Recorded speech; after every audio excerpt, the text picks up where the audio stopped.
When Samsung announced the Galaxy S6 and S6 Edge about a year ago, it represented a major design shift for the Korean company. Instead of making their phones in plastic and faux leather, they were actually making them now in metal and glass. Now, the two features that were cut out from that particular design shift were the two features that people were actually looking for in a Galaxy smartphone, namely micro SD storage and water resistance. The Galaxy S7, Samsung has actually put those two old features back into their flagship and actually put in a couple of new ones as well. Now we've actually spent about 2 weeks with this particular smartphone, starting from when it was announced in Mobile World Congress. We can actually tell you what we think of the Galaxy S7. So join us in this full review of this gorgeous smartphone, the Galaxy S7.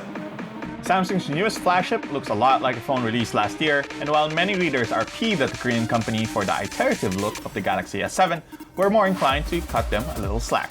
It takes a lot of time and money to develop a whole new design, and considering Samsung's major design shift last year, their decision to iterate with their latest flagships is completely understandable. Don't be fooled though, while the phone sports a familiar face, underneath that are new features that make the S7 worthy of its flagship moniker. Before we begin this full review of the Galaxy S7, let's take a look at its specs.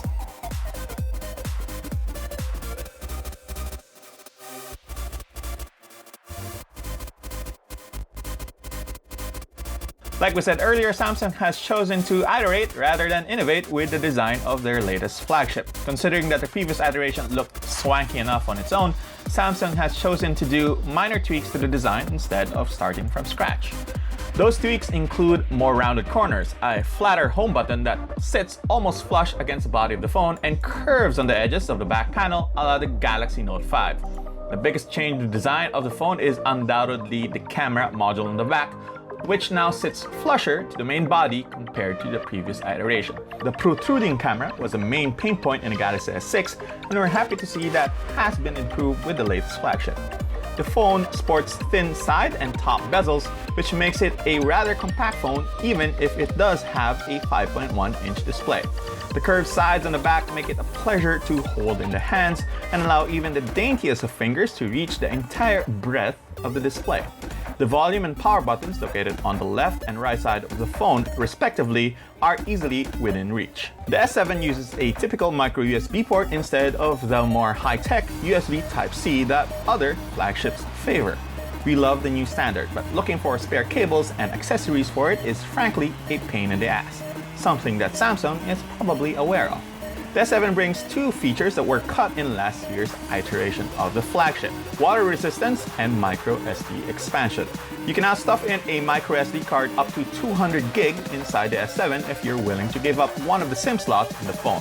The return of the micro SD slot is timely since Samsung is only selling the 32 gig version of the Galaxy S7 in the Philippines.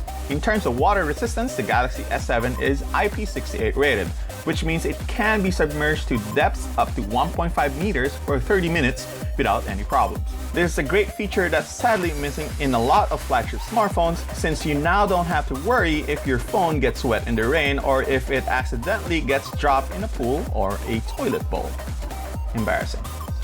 The Galaxy S7 uses the same 5.1-inch Super AMOLED display technology as the previous generation.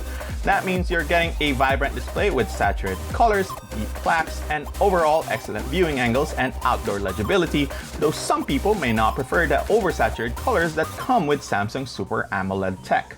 The phone's Quad HD resolution means that images and text are sharp, which is exactly what you'd expect from a phone that has a PPI of 577. New this year is the always-on feature, which shows you notifications on the display without unlocking the phone. It works a little like the ambient display feature for the Nexus 6P, only Samsung's interpretation actually works as advertised.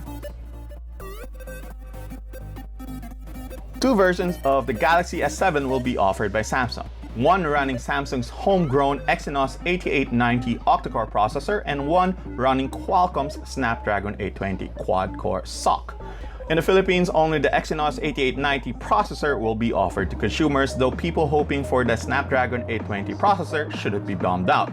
Exynos 8890 is a very powerful chip, built on a 14nm FinFET manufacturing process. This makes the processor more power efficient and delivers some fairly powerful benchmark numbers. The processor is paired with 4GB of RAM and the result is pretty predictable. The Galaxy S7 demolishes everything that we threw at it, no matter the size nor complexity. It's easily one of the best performing phones that we've tested thus far, besting even fairly recent flagships released by other international companies by a large margin. Thermal performance for the Exynos 8890 is pretty typical for the series, and while the phone did get a little warm during gaming sessions, it never got hot enough to necessitate a system shutdown while gaming. Running on top of Android 6.0 Marshmallow is Samsung's TouchWiz UI, and while many complaints have been leveled against TouchWiz, it's important to note that the version in the Galaxy S7 is rather light, without many of the apps that's usually preloaded in Samsung's offerings way back when the company released the Galaxy S5. The speaker is sufficiently loud and call quality is spot on. Calls made to and from the Galaxy S7 are clear and crisp. The fingerprint scanner is faster and more accurate this time around.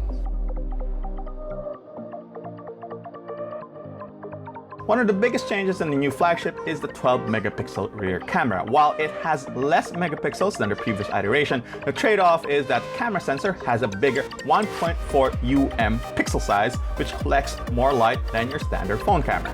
The sensor is already powerful enough on its own, but Samsung didn't stop there. They paired it with a f1.7 aperture lens, optical image stabilization, and dual pixel camera technology. In a nutshell, dual pixel tech speeds up autofocus by using 100% of the pixels instead of the typical 5% in other smartphones. Essentially, this means faster focus even in low light. The result? Absolutely insane camera performance in every lighting condition. Even in barely lit streets in BGC at 2 a.m. in the morning, the Galaxy S7 still managed to capture fairly sharp photos with plenty of detail. Coincidentally, shots taken in plenty of light excel as well, and we're fairly convinced that the Galaxy S7 has one of the best cameras in the market today, if not the best camera in a smartphone. Samsung's improved the battery capacity for the Galaxy S7 compared to last year's model, and the phone now sports a 3000 mAh battery. While that's certainly a great improvement over last year's iteration, it's seemingly not enough when you're using the phone all the time. During times that we had to work 14-hour days, the phone struggled to reach the end of the working day, reaching around 10% when we got home from events. You'll probably get a better battery endurance if you manage your battery properly, though we'd suggest you pack a power bank with you with the phone just in case. We've been using the Galaxy S7 as our primary phone since its announcement in Mobile World Congress 2 weeks ago, and we've been loving our time with it so far.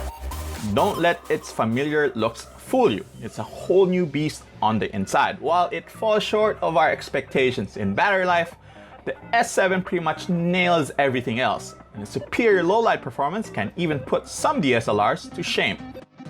So that has been our full review for the Galaxy S7. Remember, the Galaxy S7 will retail for $34,990 on March 19th. Now, if you pre-order before then, you are actually getting a very nice freebie. That's the Galaxy Gear VR. That's the virtual reality headset developed by Samsung with Oculus. And then you put your smartphone in it. So it's a 4,990 peso value. It's a pretty good freebie if you ask me. Now, if you want to get it through a telco, you can get it through Smart. 1,999 pesos, so 1,999 a month. You have to pay a one-time cash out of 1,999. Then you have to pay 1,999. I know it's kind of confusing. A month. For 24 months, then you get the Galaxy S7. And also, by extension, you can get the Galaxy S7 Edge, another companion device, or the bigger version of the Galaxy S7, but you will be paying more. So, if you like that video, please like, subscribe, comment. If you have any questions about the video or anything that we actually talked about in the video, leave it below. If we get around to it, we will be able to answer you.